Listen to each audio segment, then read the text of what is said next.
Hey everybody, what's going on? Welcome back to another episode of the Saturdays in Stores podcast brought to you right here on the Crossover Media Network. So my name is Kanaye, and let's talk about the big time Big East opening win at home at the XL Center for UConn last night against Xavier. They took home the win 94 to 89 last night in a game that went to overtime. And just right off the bat, I want to address the officiating.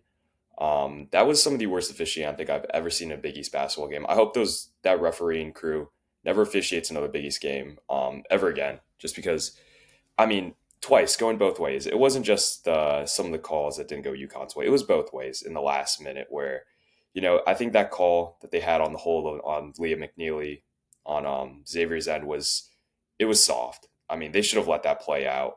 And then down on the other end, Jaden Ross was not, that wasn't a true hold on when he was trying to stay with Ryan Conway, I believe it was, where he got called for the hold.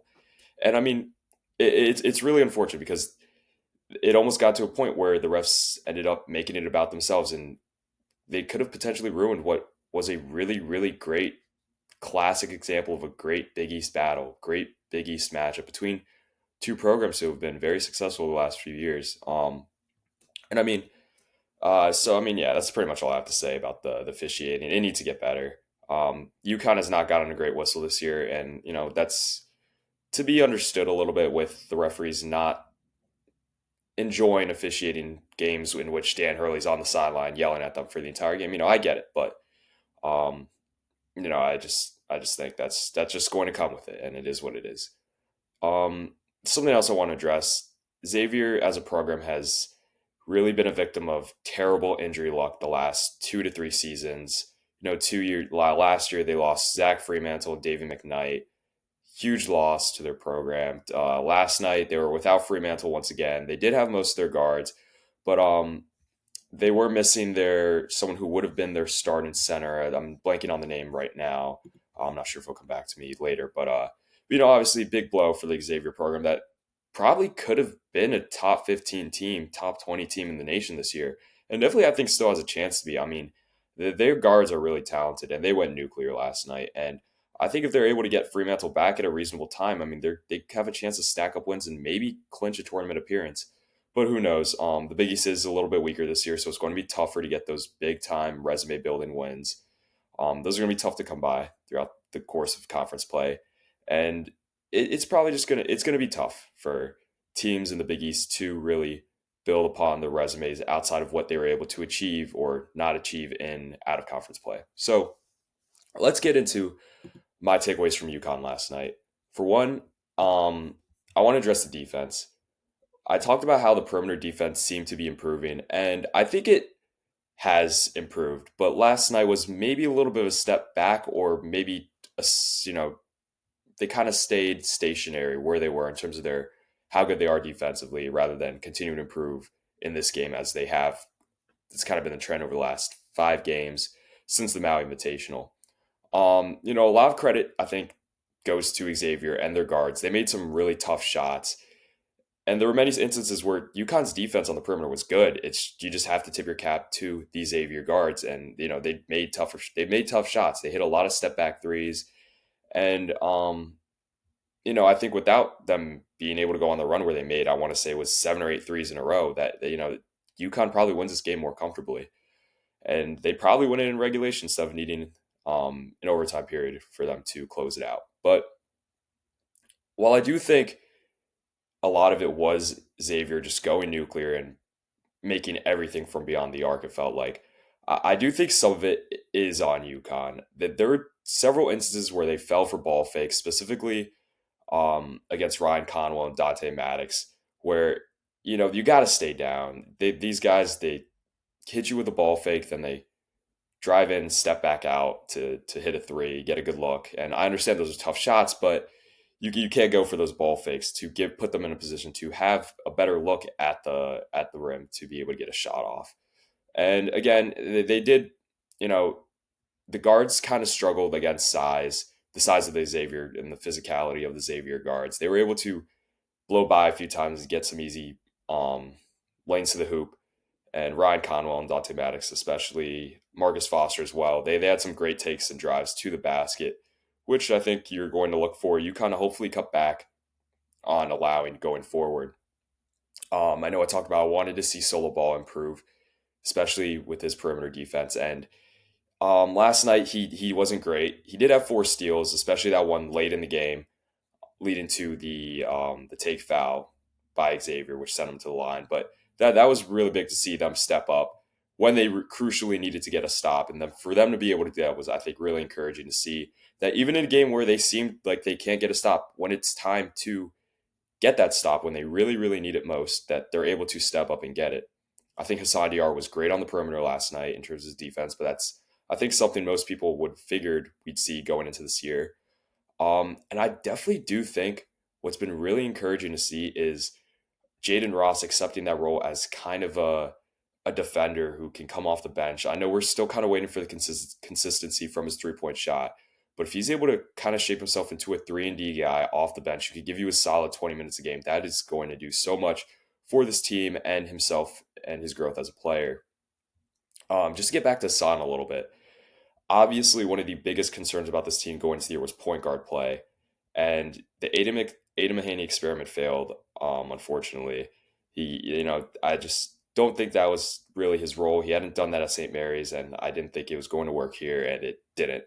Um, and Hassan has the height limitation. He's probably 6'1" on a good day, and he's not a very big guard. He's a great perimeter defender, and he's a solid playmaker. But I think over this last 5 game stretch, he's really taken himself to a new level in terms of him really stepping up and taking on the responsibilities of being the point guard on this team and being the guy who pretty much has to be on the floor for almost the whole game. I want to say he played nearly 40 minutes last night. And I mean, you don't really have anyone who can really take on those duties right now. Mahaney can't do it. Amon Noel, he's still up in the air. I'm not sure the status of his injury. I know he has dressed for the last few games, but he hasn't seen any action. I don't know if that's a coaching decision or if it's still the injury looming going. That's kind of continued to trend. I don't know if that's the reason why we haven't seen any Amon Noel minutes as of late. But I would definitely like to see some Amon Noel minutes just to hopefully alleviate some of that pressure off DR and to be able to let DR go to the bench and get a breather for him to be able to come back fully energized, or for you'd like to see Mahaney try to improve in that position, but I don't think that's going to happen. And he only played 3 minutes last night. It's unfortunate to see. He's really been buried on the bench in this rotation.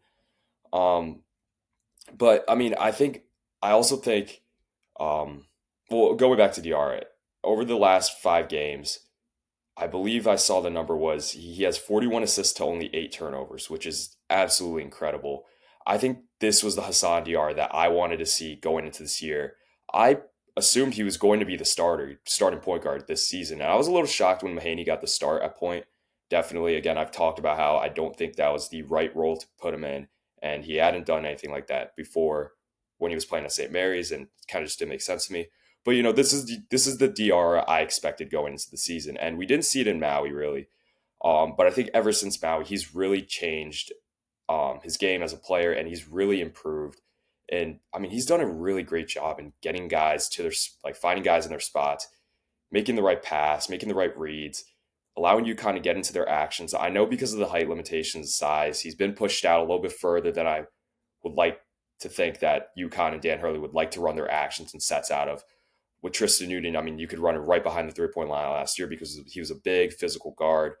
DR, he's got to run it a little bit further out. He's from 30, 35 feet out, which is not ideal, but I definitely think he's done an admirable job given the situation.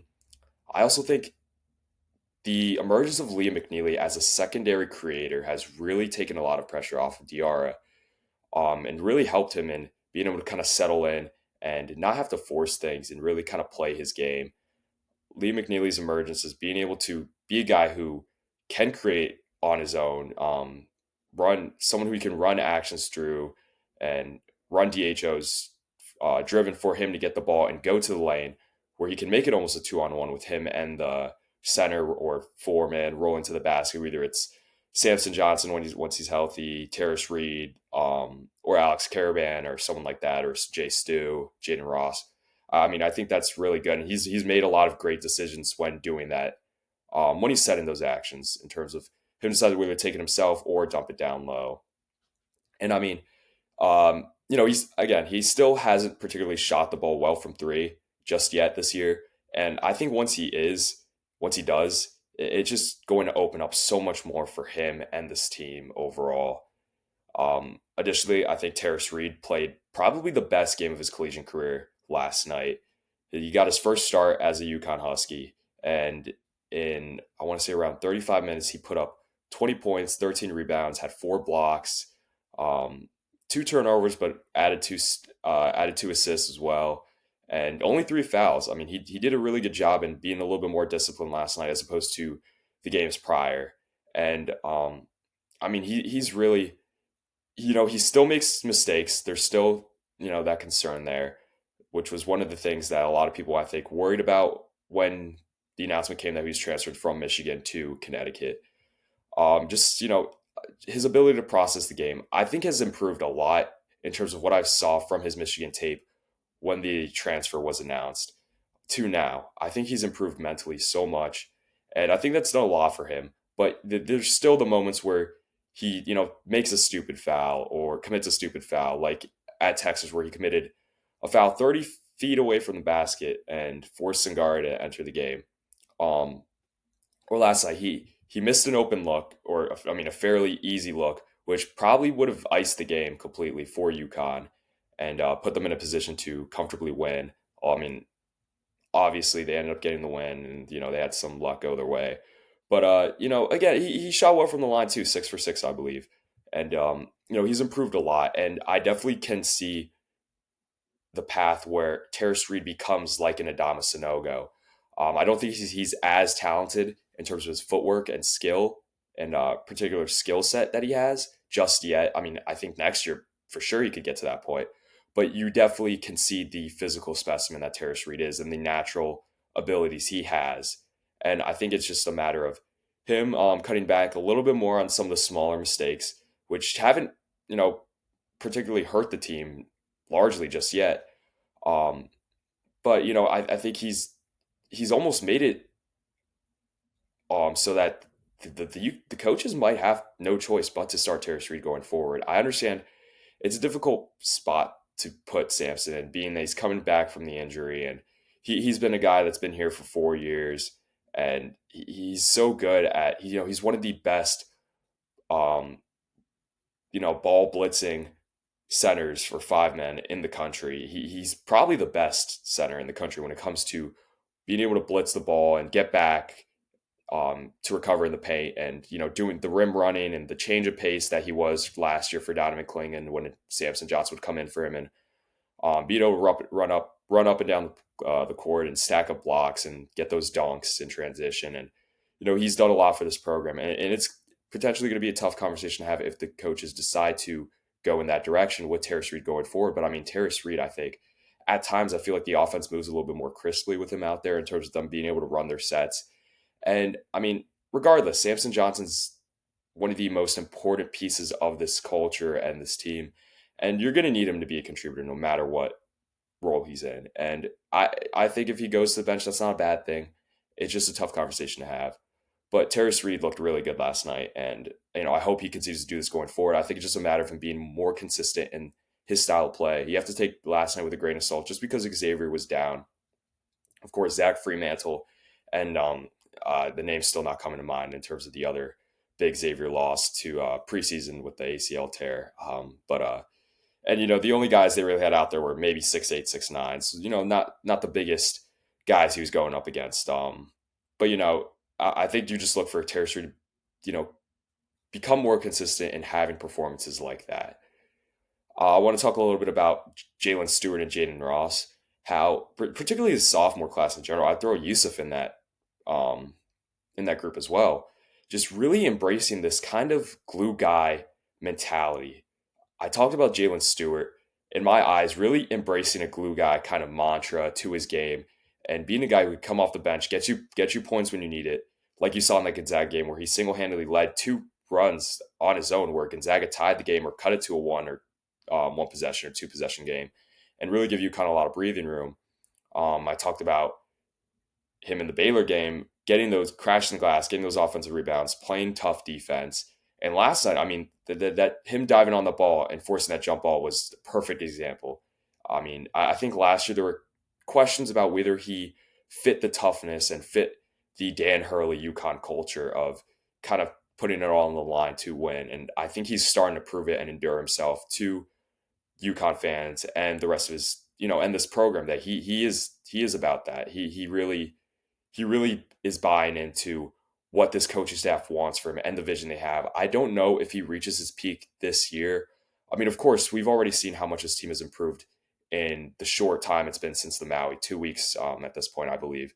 And I mean, I don't, Jalen Stewart could get to that point, but just because of the talent that's already at the wing spot with Liam McNeely and Alex Caravan, um, I think it might be tough for that to fully show itself. So next year, I think if he comes back, which I believe he should, hopefully, knock on wood on that. But I think we have a chance to see a really, a true development from Jalen Stewart from even now to the end point of the year or going into next year, where he could show and prove himself as a true legit NBA prospect, which I believe he is. Along with Jaden Ross, who I also think has a chance to be a NBA prospect type of guy where again I talked about it earlier where if he can come in and he's bought into being that guy who can come off the bench and play tough defense, fight on defense, guard, get stops when you need him to. We saw what he did against Ryan Nembhard, getting the steal and laying it in to allow you kind of pull away a little bit towards the end of that Gonzaga game. Last night, him taking on the responsibility of guarding Ryan Conwell in several possessions, which by the way, Ryan Conwell's legit. I mean, that guy can go get you a bucket, no problem. He's definitely someone who, I mean, I don't know if he stays with the Xavier program, but if he does enter the portal after this year, he's going to be really coveted among every team across the country, I would think. But yeah, getting back to Jaden Ross, he covered Ryan Conwell, Dante Maddox on a few possessions and was able to force some tough shots. I think he picked up. I think he wanted. I want to say he had 2 or 3 blocks last night as well. And I mean, he played really good defense on the perimeter. Again, I just talked about how I think you want to see him try to continue to build the confidence he has in his 3 point shot. If he can become a 3-and-D type of wing for this team, that is going to do so much for them. And having a guy who can come off the bench, play 20 minutes, give you tough physical defense, and be a knockdown shooter. So that's just something I think that you'd like to see going forward. In terms of Yusuf Ngare, obviously, UConn was down Samson Johnson last night because of the concussion he suffered early in the Gonzaga game. I'm not sure, as of right now, on the date of this recording, it's Thursday, if he's going to be available for Saturday against Butler. If he is, great. I'm not sure if he's going to start because of the injury. But Yusuf Sangare played really well in the minutes he was in for Tarris Reed when Tarris Reed needed a breather. Or maybe I don't know if Tarris Reed was necessarily in foul trouble at any point. I think there might have been a stretch where he got 2 fouls fairly early and Yusuf had to come in. But I mean, Yusuf did a great job. I mean, he's not doing anything that wows you, but he contributed offensively last night. He got some offensive rebounds. He scored twice, I believe. I think he had ended with 4 points. And I mean, he's not doing anything that's hurting the basketball team. And I mean, he's a little unnoticeable out there, but not in a bad way whatsoever. He's doing what he's doing what the coaching staff has asked him to do. Just come in, don't be a black hole in offense, don't hurt the team in any way in terms of your fouling or defensive lapses. Just come in and play to your strengths and play to the system. And he's done it well. And I think he deserves a lot of flowers for that. For a guy who really didn't play at all last year, really didn't play much at all this year until some of the foul trouble started to loom against Texas and, of course, the Samson Johnson injury. But for a guy who really has no experience playing in competitive basketball games that actually matter, I think it's really been impressive to see what he's been able to do in the short amount of minutes that he's gotten. So, I have to give my flowers, tip my hat to Yusuf Sangare. Would love to see that going forward. Maybe even if, that's a guy I think that the coaching staff has a little bit of more trust and faith now in if Tarris Reed and Samson Johnson get into foul trouble in the future in any games coming up. That's a guy you can turn to and, have some trust and rely on. Sticking with that sophomore class in terms of solo ball, he got off to a slow start last night. He couldn't really shoot. He put up 17 shots last night. I think he only made 6, but he got to the line a lot. But yeah, slow start for him. He couldn't really seem to find his flow. But I think it was really, really exciting and promising to see a guy who wasn't shooting well, was getting frustrated to, stick with it, keep going at it. And he eventually turned it around and had himself, a career high game um, in terms of points scored as a UConn Husky. He scored 22 in the game, led UConn, and might have led all scores in this game. If I'll check the box score really quick. I think he was second to Ryan Conwell, or tied with Ryan Maddox, 22. But yeah, I mean, just for a guy who started off very slowly, pretty cold, for him to come back later in the game in the second half and in the overtime period and hit some of those big threes and knock down those big shots and get that big time steal late in the game that forced Xavier to take foul, to force Solo to the line where he probably could have sprang out and got a dunk. I mean, just super encouraging. I think there's a lot of pressure on Solo just because he is one of the go-to guys on this team. I think there's a lot of expectations on him going into this year, with a lot of people making the Jordan Hawkins comparison to him, and Dan Hurley talking about how he expects or could definitely see Solo making that Jordan Hawkins freshman to sophomore type of leap. And I mean, I think he's risen. I don't think he's obviously not as good as Jordan Hawkins was. Right now, Solo's not, but I think in terms of what he's been able to do in his consistency shooting the ball, I know last night he didn't shoot it well from three, but for his ability to just not let his cold start shake him and to keep that confidence and to knock down those big shots. And I mean, that look at the end, which, if he hit it, would have ended the game in regulation, would have been a game winner. I mean, that was a good look and he missed it, but it was on target, just went in and out. But I mean, he turned around the OT period too and continued to shoot well, stay aggressive. I talked about him that I want to see him attack these closeouts a little bit more frequently. He tried to last night. He was able to draw a foul, and maybe there was once or twice where they probably could have called a foul, but he didn't get the call. But I mean, if he can continue to do that and become more than just a guy who's uh, kind of a catch and shoot type of guy, then I mean, I think that's just going to do so much for himself. Of course, the NBA question's up in the air. It would do him a lot for his draft stock. I would like to think he comes back in this very moment right now. I would think, of course, that could all change. But, I just think defensively and just improving in terms of his ability to recognize late closeouts and being able to get to the basket and try to, I mean, he's a top 1% athlete in my eyes. I mean, he's very naturally gifted in terms of his athleticism and, the wingspan and everything. And I think he's a guy who could go up and get some poster dunks or get to the lane and be able to finish. And, um, if he improves defensively on the perimeter as well, he's kind of getting blown by everyone right now. But if he could, become better, I'm not saying he has to be elite, but just, Jordan Hawkins got to the point where he was never an elite defender, but he was good enough. If Solo Ball can get to that point, then that's just going to do so much for him, his confidence, and I mean, this team overall. And, Alex Caravan last night, I think a fairly quiet 20-point game. I was shocked when I saw that he finished with 20. Because I think he came on a little bit later in the game. I think he'd missed his last 10 3-pointers, 3-point attempts in that Gonzaga game. He went 0 for 7. I think he missed his first 2 or 3 last night in the Xavier game. But for him to be able to come back and knock down shots when they mattered, get some good drives to the hoop, and be a good, again, he's kind of has some of those facilitating tasks on him as well. And for him to be able to do that, pick up some blocks, which, big surprises here. He's been a block machine. I think it's great to see. And, I think the Gonzaga game was an off game for him, but we're starting to get, Caravan's starting to get back to form, and that's good to see. Obviously, because you worry about the concussion he suffered against Dayton, but he looked good in that Texas game, and he looked good last night. So, kudos to Alex Caravan. Hope to see continued great play from him, being the leader and kind of go-to guy on this team. So I mean, think that pretty much covers all my takeaways from the Xavier game.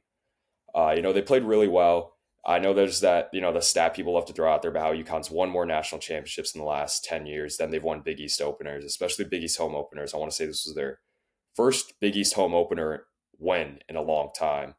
I believe it's their 27th consecutive home win, so that's great to see. And you're going to need that good home court advantage for those games against Marquette and St. John's, like like Xavier last night. St. John's and Marquette both have big physical guards who are going to go 5 out on offense and try to take you one-on-one or, be able to take you off the dribble and create their own offense and shots. And then defensively, they're going to get up on you. They're going to pressure you, and that's going to be tough. It's going to make it tough for you kind of run their actions, run their sets, and their schemes that Hurley and Co have drawn up game to game. So, just previewing this Butler matchup really quickly. They kept again on the date of this recording is Thursday, so Butler and Marquette played last night. Um, Butler kept it pretty close with Marquette for the most part for the game, throughout the course of the game, and which is I think a little unexpected, just because I think Marquette plays pretty well at Pfizer for them, and they've just been rolling as of late. I know the Dayton loss was a tough one to drop for them, but they have arguably the best player in college basketball right now, Cam Jones. I would still have Janai Broom over him, but I understand he's been suffering that shoulder injury, so Cam Jones could end up making a run at that. But I mean, in terms of Butler, this is no slouch of a team either. No team in the Big East is going to be, the Big East is looking weak right now. But again, it's different once you get into conference play. You can't. None of these teams are going to be slouches. We saw Georgetown blow out Creighton last night. You can't come in and just think some of these teams are going to be pushover. Butler's got some talented players. Jamil Telfort, my mistake. He played a great game last night, double-double, 16-10. That's a guy who you got to guard on the perimeter. He can hit those tough three-pointers. He had knocked down a step-back three last night. Patrick McCaffrey can shoot it too, Iowa transfer.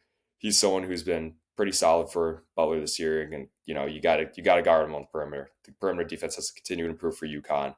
Pierre Brooks, another guy, you got to watch. Kobe King. I think all around, mainly they just got to continue to become more disciplined in terms of their foul, and they foul a lot still. They gotten better, but still foul quite a bit. And then perimeter defense. I understand Xavier made some really tough shots, but you can't fall for some of those ball fakes. And, there were times where they looked a little bit lost out there playing defense. But overall, I think that should be a decent game. Hinkle Fieldhouse is a tough place to play. Last year's UConn team, as good as they were, went down 7 to Butler at halftime. I understand Butler's rosters and, our roster is a lot different than what they were last year. But, that's not a game you can expect to come in and just easily win. And who knows, they might have tired legs after that long overtime win against Xavier last night. So I think that's pretty much going to cover everything for this episode today. I might try to make a quick Butler reaction video.